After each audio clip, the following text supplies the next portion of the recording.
Hey everybody, welcome to another episode of TechStrong TV. I'm Charlene O'Hanlon. Today is Thursday, February 18th. We have an exceptional lineup of conversations on today's broadcast, and I'm very, very excited to be bringing them to you. The first conversation that we have today is between Alan and Amy Ariel, who is the CMO of Ermetic. Ermetic bills itself as the only full-stack solution for eliminating excessive privileges and IAM risks. And that is super, super important in the area of identity and access management and ensuring that data stays safe and secure. And Amy and Alan talk about what Ermetic is seeing in the space currently, the business climate, what it expects to see in the year ahead. It's a great conversation. Definitely one worth checking out. After that, Alan talks with Ted Julian, who is the Senior VP of Product at Devo. Ted is, he's been in the industry for a very, very long time, and he's definitely considered a thought leader at Devo.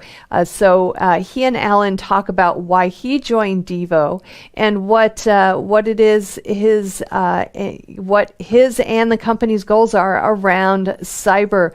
Definitely another conversation worth checking out. Ted's got a lot of really fascinating things to say. He's got some great insights in the industry in general. So he and Alan have a very, very interesting conversation. After that, Joe Duffy from Pulumi, he is the CEO of Pulumi. He talks with Alan about Pulumi's quest to be the developer's best friend.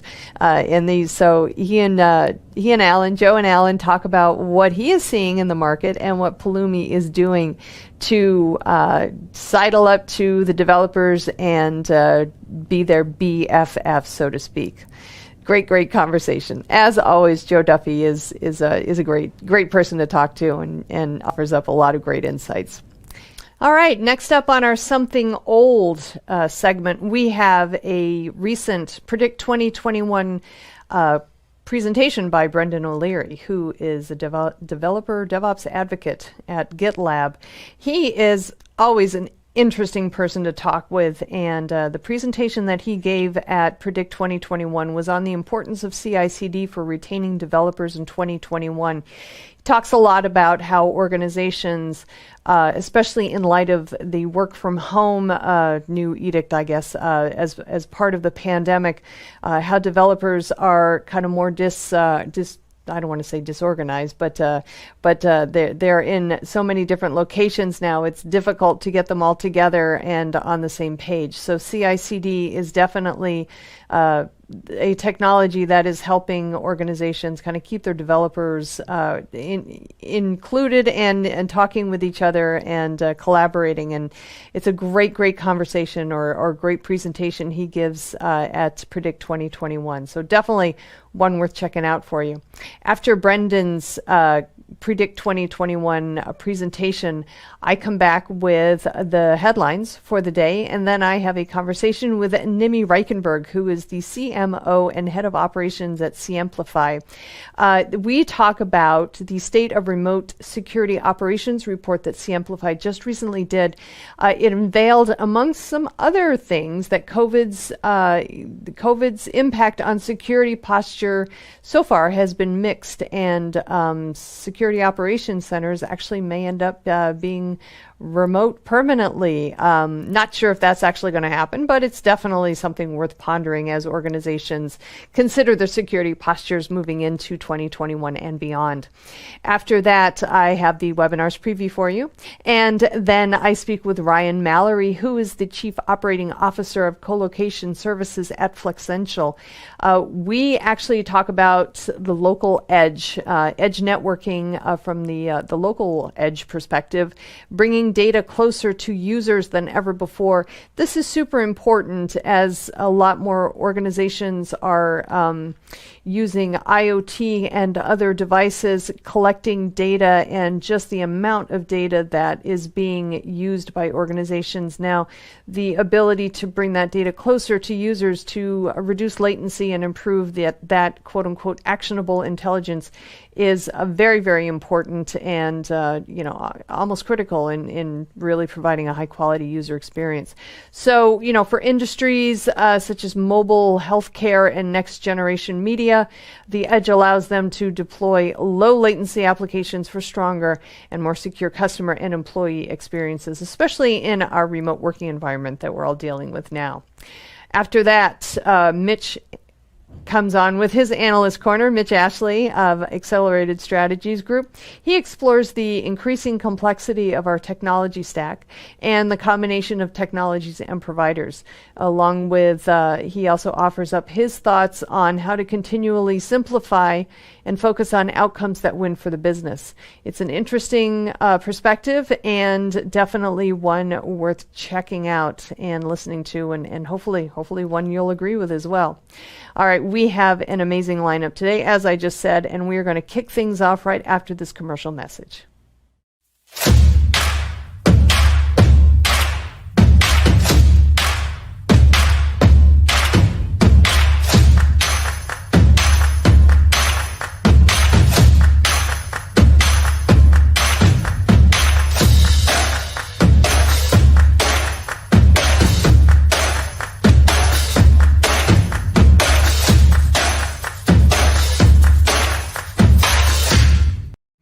All right, kicking off today's conversations, Alan talks with Amy Ariel, who's the CMO of Ermetic, which bills itself as the only full-stack solution for eliminating excessive privileges and IAM risks. So important in today's remote work environment.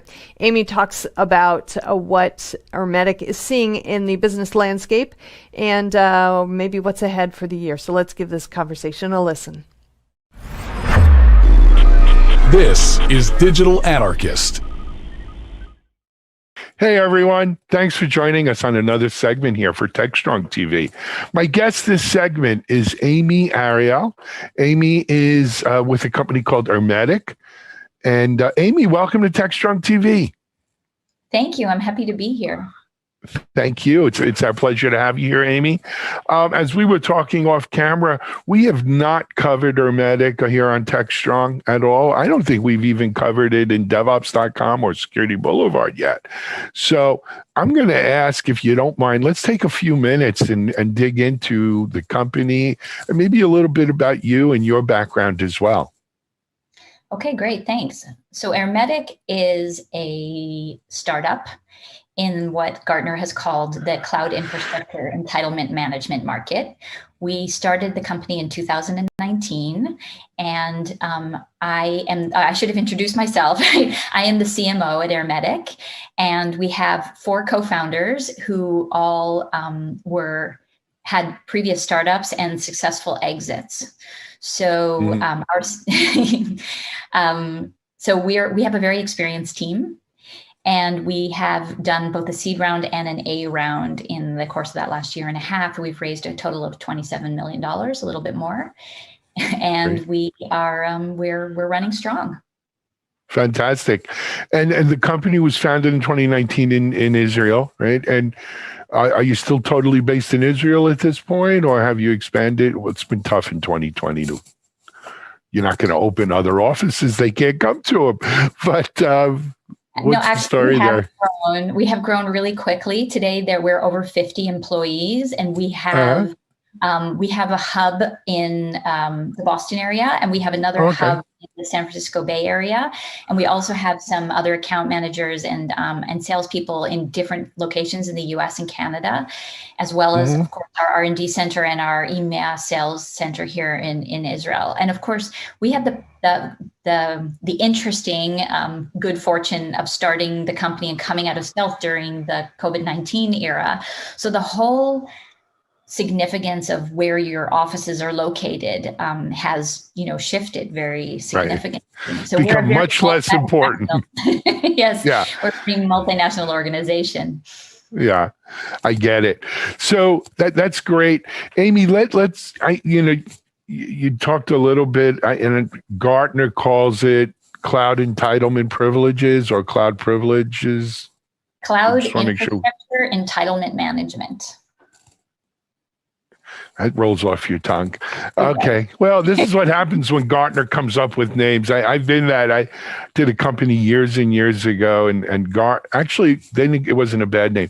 Gartner came up with Network Access Control, NAC. That's a Because nice we one. had some others. Yeah, we had a stupid name for it, and we went with NAC.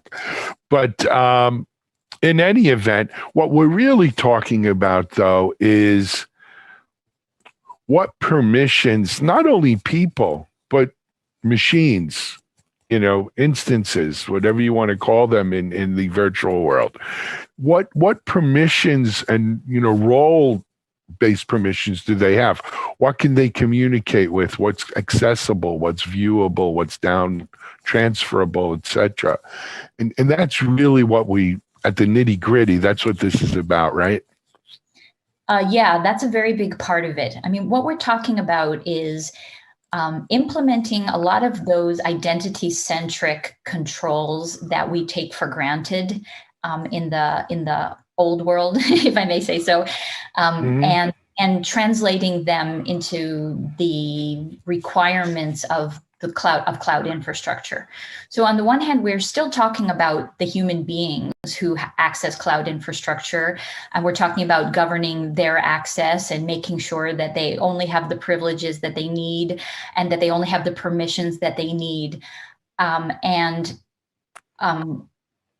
A lot of the capabilities that were traditionally covered by privileged access management in the data center.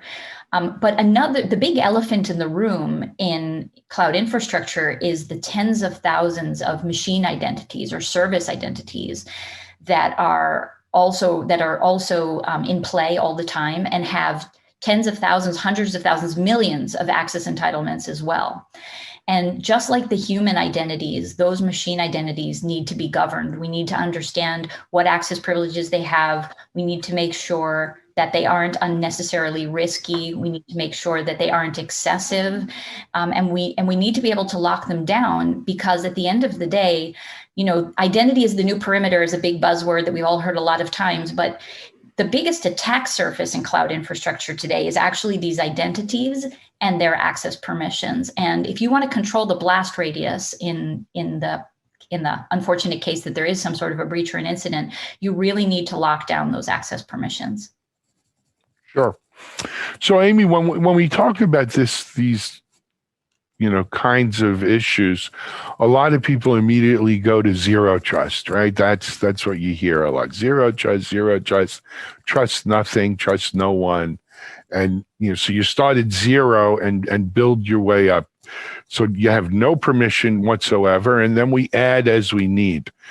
But from what you've told me, you guys take a slightly different approach where, it's nice to be able to do that if you were getting in on day one and there was no permissions ever set, right? But you're coming into situations where people already have applications running. They already have infrastructure deployed. And you're looking at what's going on right now, and then looking at the behavior of what connected to what role these things are playing, how they're working, and then based upon that saying, okay, you need this, but you don't need all these other ones, right? Is that a good way of, you could probably put it better than me. No, that was great. You can come join us if you'd like. If you're looking for a job, you want to join. I'm busy, but yeah. Well, maybe if I move to Israel, it'd be worth it. But okay. We have better beaches. Yeah. So what you described now is absolutely correct. One of the first things that our customers do with their medic is to simply evaluate the current situation, because who creates cloud infrastructure? In the vast majority of cases, it's developers, it's DevOps, it's site reliability engineers, and they just want the applications to run. So, they're going to be very generous when assigning entitlements and permissions to both the team and to the infrastructure components that need to run in their environment. And so usually what happens is a cloud security person comes in and says, wait, we need to audit this. And so using a tool like Hermetic, they're able to see an accurate representation of all of the access entitlements that are available to every identity in their environment. And they're also able to see how risky they are in order of priority. And last but not least, they can see the entitlements that aren't being used. So that's just low-hanging fruit. Unused access entitlements can be removed. And so that is very much the first thing we do. And we think of that as a sort of risk assessment and remediation. And we also provide tools for automatic remediation in order to speed up this process. But once you start working, you can also use Ermetic, of course, to deploy policies that are more secure or closer to the principles of least privilege from the start. And of course, shift left is a big part of everything that's going on today in security in the world of cloud infrastructure. So at a lot of our customers, the DevOps teams, the SRE teams, even the developers are using Ermetic to evaluate the permissions, to get good visibility into the access entitlements that they've granted to their infrastructure, and to pare it down and remove any risks before they move into production. Good. You did a better job than me. I don't think there's a place for me there yet. Anyway, excuse me. So we've concentrated mostly here on AWS, but Ermetic works with, I think, Azure as well? Yes, absolutely. Azure and also Google Cloud Platform. And of course, okay, GCP too. Yeah, I mean, the move to multiple clouds, of course, has made this problem a lot more acute. And of course, we also have the interplay of identities that are defined in one place and then are being used in another. So for example, you may use Okta as an organization, but have AWS or Azure, or you might be using Azure as AD, but using AWS. So you also need visibility into the integration between your identity and access management tools and your cloud infrastructure so that you can follow that trail of the access entitlements and the permissions from one end to the other. Excellent. Let me ask you another question. So how is this offered, right? So is it based upon how many instances or machine identities or total identities that I'm using, or how many locations, or how is something like, how do you size this up? That's an excellent question. So everybody's cloud infrastructure deployment is different, and they're structured and organized differently. And so the number of users and accounts and resources, it varies very significantly from organization to organization. So ultimately, it's a SaaS platform, and it's very, very easy to deploy, and it immediately and automatically imports all of the information that's required in order to perform the analyses that we're talking about, all of the metadata. And our pricing, if that's what you're asking about, is related actually to the size of your deployment rather than to the number of users you have, because there's a lot of, like I said, a lot of subjective decisions that are involved in terms of how those things are set up from organization to organization. The thing that all of the organizations really have in common is the risk. I mean, in the same research where Gartner came out with the brilliant name of cloud infrastructure entitlement management, they also published a strategic planning assumption that 75% of security failures in public cloud infrastructure would result from improper configuration of identity and access entitlements by 2023. And according to them, today, more than 50% of those failures are due to that cause. So this is a really serious problem with very dire consequences. And the more your cloud implementation or your cloud environment is large, and the more you spread across multiple clouds, the harder it is to get a grip on it. Got it. Excellent.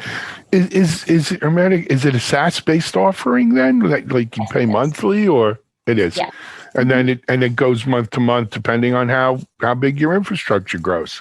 Theoretically, it's growing. It could shrink. But we hope your infrastructure is growing. Yes, of course. We hope you're very successful and that your infrastructure is growing. I'm sure Amazon and Azure also hope that your infrastructure is growing. As does Google. Yes, we can all agree on that. Mm-hmm. Let me ask you a little bit about dealing with COVID and raising money, growing a company. I mean, the good news is you're part of the digital transformation wave, right? As a tool. So and certainly 2020 was a